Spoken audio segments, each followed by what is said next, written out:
Hi, this is Casey with Bookafy. So you just signed up for a free trial of our scheduling software, and I thought I'd just take a couple minutes to give you a few pointers and walk you through setup and integration. The first thing I'd recommend doing is coming up to Settings, Staff Members. Here you can add staff members or you can edit staff members.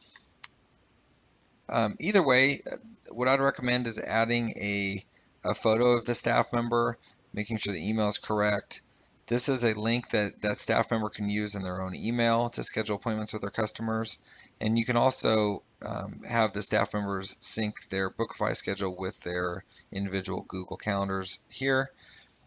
You can choose which services are associated with that staff member, as well as the operating hours for that staff member. Click Update Client. And the next thing I'd recommend doing is coming up to the Service tab. Here you can add services or categories. Categories can either be a type of service or it can be a location. So you can say location 1 as category 1, or you can have it say what we do as new customers. And then if you want to add service, you can say test service.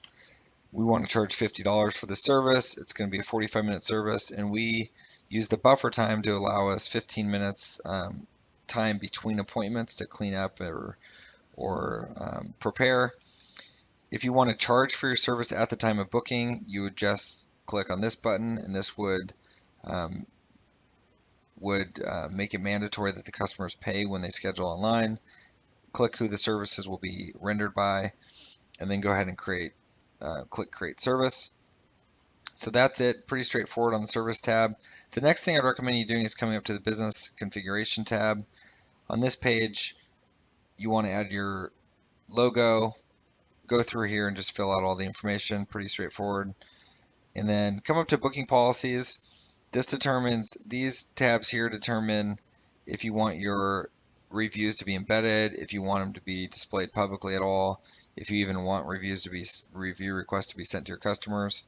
And then these tabs are for whether or not you want your customers to see the staff members when they're booking, or just pick the next available staff member. If you're an admin, is a staff member, so solo operators that are a single person that's an admin and a staff member would keep this as green. If you are an admin that does not take appointments, you would unclick that. Appointment lead time, this determines how far in advance an appointment can be made. Here we determine how far in advance an appointment needs to be rescheduled, choosing your time format here. Booking slots can go as low as 5 minutes up to 60 minutes. Currency settings, the reminder set between 1 hour and 72 hours in advance. Any notes you want to add, go ahead and click Update Information. Here you can change the colors of your page, so you can have it match your brand by putting in the hex code or just picking a color on the page. You can also add a special text note that goes above the calendar. Down below, this is our custom field section. You can choose to require some fields or not require, and you can also add fields. Here you've seen we've added Skype ID and pet's name. You can determine which ones are going to be added, and you can have up to 9 custom fields. Go ahead and click Update Information, and then you can come up here to operating hours. Next, you'll want to choose your time zone. If you travel or your customers are in different time zones, that will all be reflected in the appointments, and appointments will be made relative to the time zone of the staff member and of the customer. And then you'll go through here and just change the business operating hours. So these are just general operating hours. Your staff members will have specific operating hours as well, but this is just for the business in general.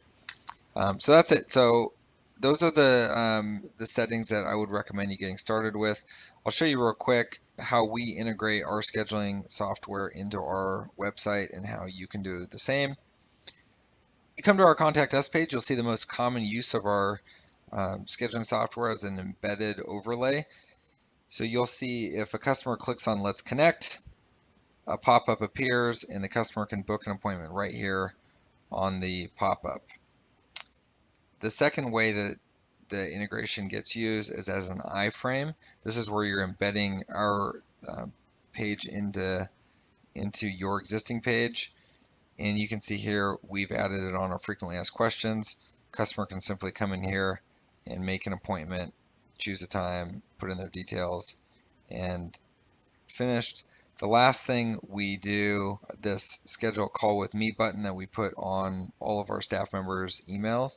So if once the email is sent, the customers will see this, and once they click it, it comes to a page that looks like this, and you can see this is for a specific staff member. It doesn't just go to the general page, so all of these appointments will be booked just with me, Casey. And same, they can choose times and dates that work for them.